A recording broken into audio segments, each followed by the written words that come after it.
What's up, guys? This your boy Chris Thorpe. I wanted to go ahead and make this video about. Well, first let me tell you this is my first time doing YouTube things, so I'm gonna go ahead and start off with something I want to talk about. I'm an anime freak. Okay, I love Naruto. I love Bleach, kind of sort of. Love Dragon Ball Z, Soul Eater.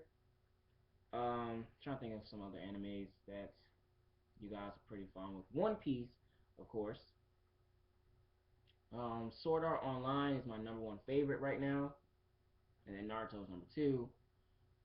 Pokemon, a whole lot, just basically. There's tons. I even watched some that's not even on TV that you usually see, mostly on Netflix and stuff like that. But they're still good shows. Um, so basically, what today's discussion is, I want to talk about my Naruto fans out there.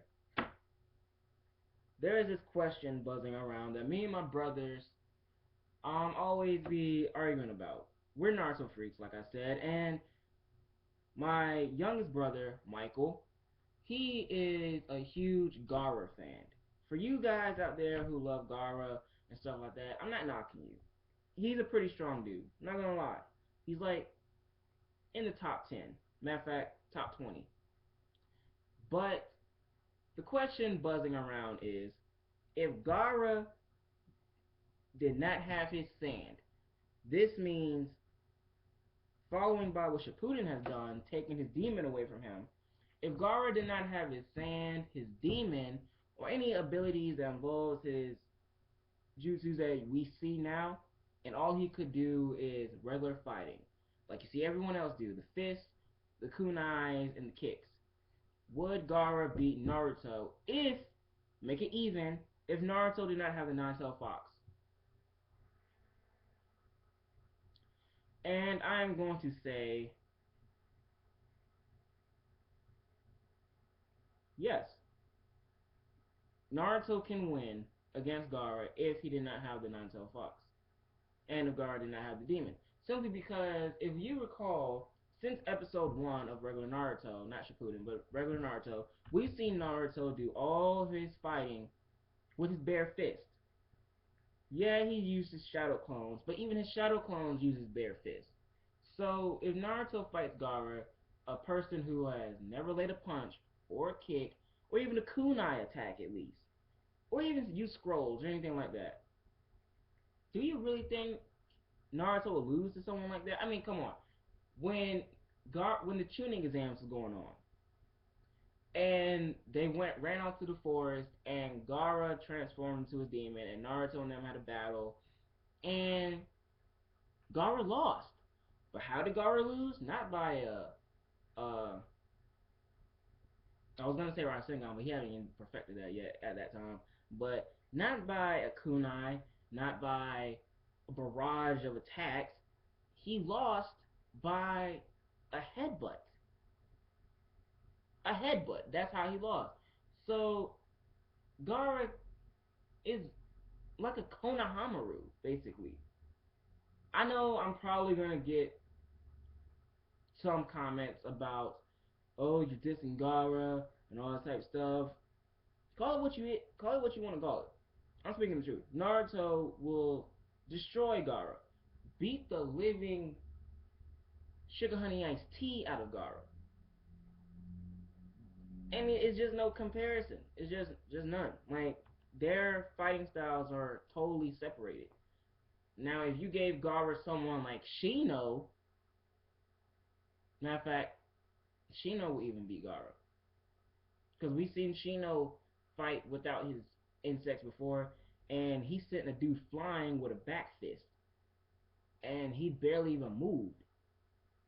So Shino has strong ass strength that we don't even know about. But on to the next question. I want to know, what is the hottest anime? What is the hottest 3 animes that you think 2014 through 2015 will hold? Like, you know, in the past, it's been One Piece, Dragon Ball Z, and Bleach. Those have been the top three animes for a long ass time. So now we're coming to a new year with new animes coming along. Like I said earlier, Sword Art Online. For those of you who have not seen Sword Art Online, it's a show basically of kids who go into a virtual game and escape reality to portray new identities, like you would in Fable or World of Warcraft. Think of it like that. And they get trapped by the creator who made this game, Sword Art Online. And the catch to escaping the game and going back to your normal life is you have to go through each 100 floors of the game and beat the boss, and then finally you beat the creator of the game. If you can do that, you can leave. But those are the people who die in Sword Art Online. You die in the game, and your body dies too. So there's no coming back for you. Even if one person saves everyone by defeating all these monsters and stuff, the people who die stay dead. They don't come back. And the main character is Kirito. In the beginning, you see Kirito as he's kind of like you could see him as a wimp, but in the show he portrays a whole lot of courage, bravery, strength, of course, and just fucking badass at some times. Then there's also another anime that me and my other brother Timothy we was talking about is an anime called Attack on Titan. Attack on Titan. Some of you may have watched it on Adult Swim. When it first previewed, you saw the short 30-second trailer of it, and honestly, it's a really freaking good ass show. Honestly, Attack on Titan is different than most animes you would watch. Most animes you would watch, it shows a whole lot of superpowers. It shows a lot of, well, of course, it has supernatural type stuff in it, kind of, sort of, not so much, kind of, but it's different. Like you don't see the people in the show fighting with fireballs and other type of stuff. They're fighting with like back in the old ages of weapons, cannons. Um, don't really see guns. Yeah, there is guns, but they don't really use it. They mostly use these swords and this maneuver thing. Oh my god, the maneuver thing is awesome. If I could choose anime world to be in, it would have to be Attack on Titan. But I'll get to that in a minute.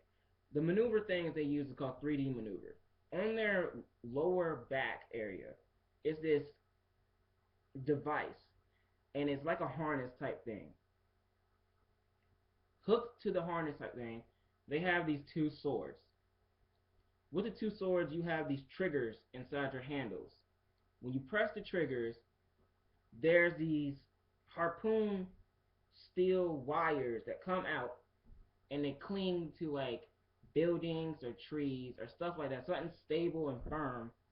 So then when you hold the trigger, there's this gas that's in your 3D maneuver, and you zip to wherever you want to go. Imagine Spider-Man zipping through New York like he does with his spider webs. That's exactly what you do in Attack on Titan if you're a scout regiment or you're in the military.